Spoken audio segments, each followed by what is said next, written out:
Hello, welcome back to another video. This week I completed my second mixed media study on Arches hot press watercolor paper.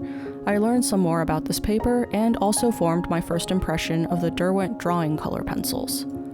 The materials I used included Arches hot press 100% cotton watercolor paper, Faber-Castell's 12 pencil Polychromos set, a blending stump, a Mars Lumograph HB pencil, a Derwent pencil extender, a white POSCA paint pen, the Earth Tone 6 pencil set of Derwent Drawing Pencils, and the Winsor & Newton Cotman watercolor travel set.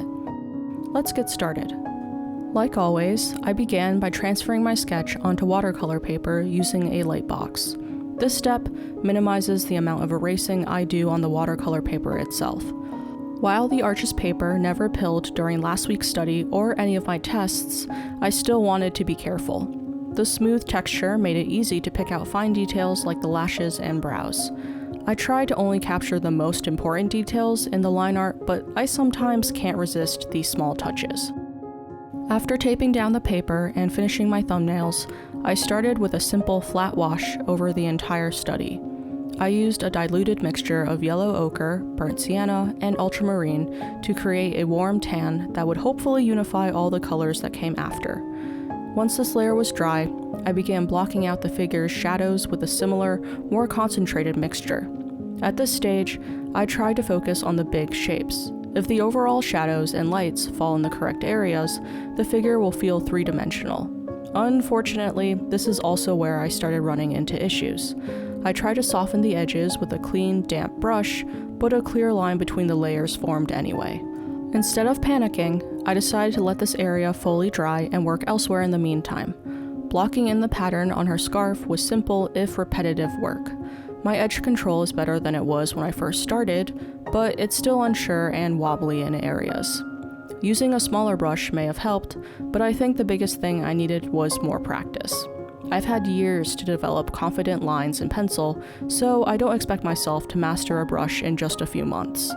I ended up going over some of the patterns twice since the pigment dried lighter, but I didn't mind doing this. It just gave me another opportunity to practice control.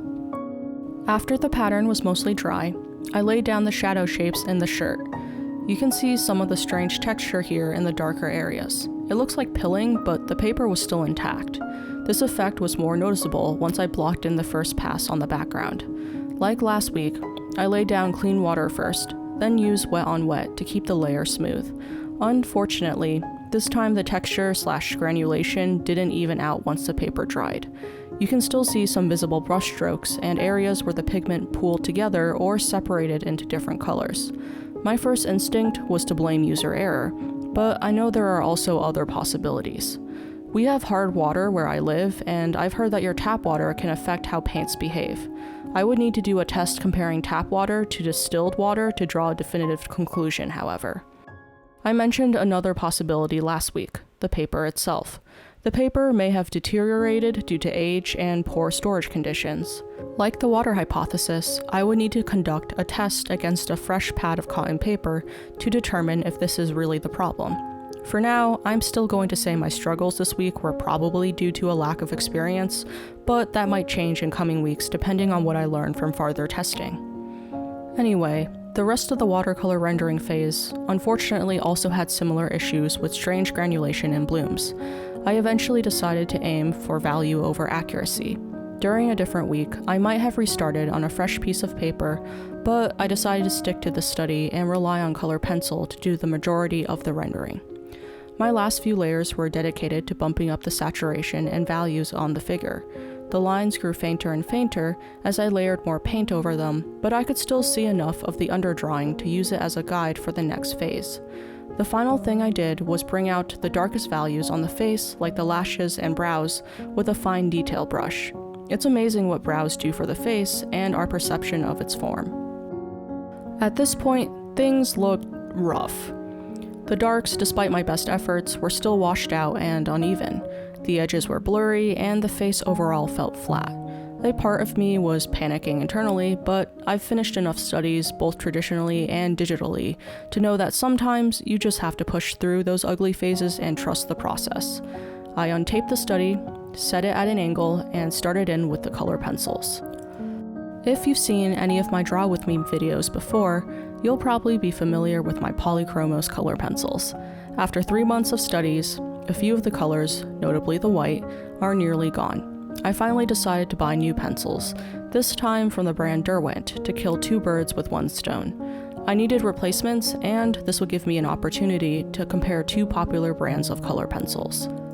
I started with the Polychromos first because I wanted a familiar tool when fixing the biggest issues with the study. Form and clear definition are hard for me to render in watercolor because I'm less familiar with wet media and brushes. It was much easier to pick out the jawline and features like the lips with pencil than with a brush. As the watercolor dried, it lightened and lost saturation, which ended up washing out the skin. I tried to combat this by layering reds and oranges over the shadows. Other areas needed to be lightened. I did this with a tiny nub of the white Polychromos along the high points of the face, where light caught on the forms like the nose bridge, cheekbones, and chin. I finally decided to use the Chinese white Derwent pencil at this point. I quickly realized it was much more opaque and creamy, which made it easy to layer over other colors and to dramatically lighten areas like the insides of the lips. However, the trade-off was I had less control and precision. Luckily, the Polychromos pencils could balance that out.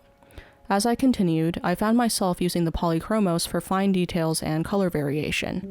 Since the Derwent pencils only came in muted earth tones, they were reserved for shadows and general blending between the different hues I was adding with the Polychromos. I'm glad the brands played well together and were indistinguishable once blended. For me, the turning point of this piece came when I darkened the eye whites and irises. In the reference photo, the woman is wearing eyeliner on both her top and bottom lash lines, which created a clear separation between her eyes and skin. Defining this using color pencil made the eyes feel more three-dimensional and gave some much-needed contrast to the study's focal point. This process feels fast with editing, but in reality it can take hours for me to reach this turning point. Sometimes I think this is a drawback with traditional media, but other times I can appreciate the slower pace. It gives me time to step back, reassess, and course correct without getting tunnel visioned. Anyway, I want to give my initial thoughts on the Derwent Drawing Pencils. This line is much cheaper than their Lightfast line and has less colors to choose from. Even still, I was impressed with their quality. None of the cores were broken with repeated sharpening, and all the pencils had the same opaque consistency when rendering. Last week, I discovered that Arches paper can handle color pencil, and this week, it also held true. The strange granulation texture was still present on the paper, but these pencils easily covered that up.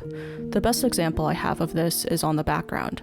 I was especially unhappy with how the watercolor dried here, but the chocolate Derwent Drawing Pencil was able to easily remedy the patchy issues.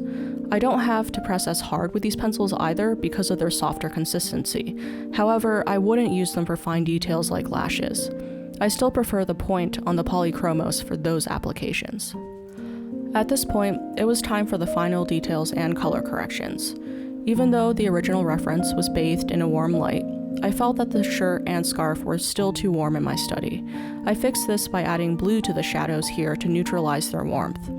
The Chinese white Derwent pencil was great at defining the tops of creases and folds in the clothes. In past studies, I used the POSCA paint pen to bring out highlights and shadows, but I was able to reserve it for only the brightest highlights this time. Softer highlights and transitions could be achieved with a Derwent pencil because of its opacity.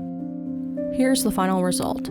This isn't my favorite study, but I'm still glad I completed it because it gave me an opportunity to test a new supply and learn a little bit more about the Arches paper. If you made it this far, thanks for watching, and as always, I hope you create something that brings you joy this week. See you next week with another video. Bye!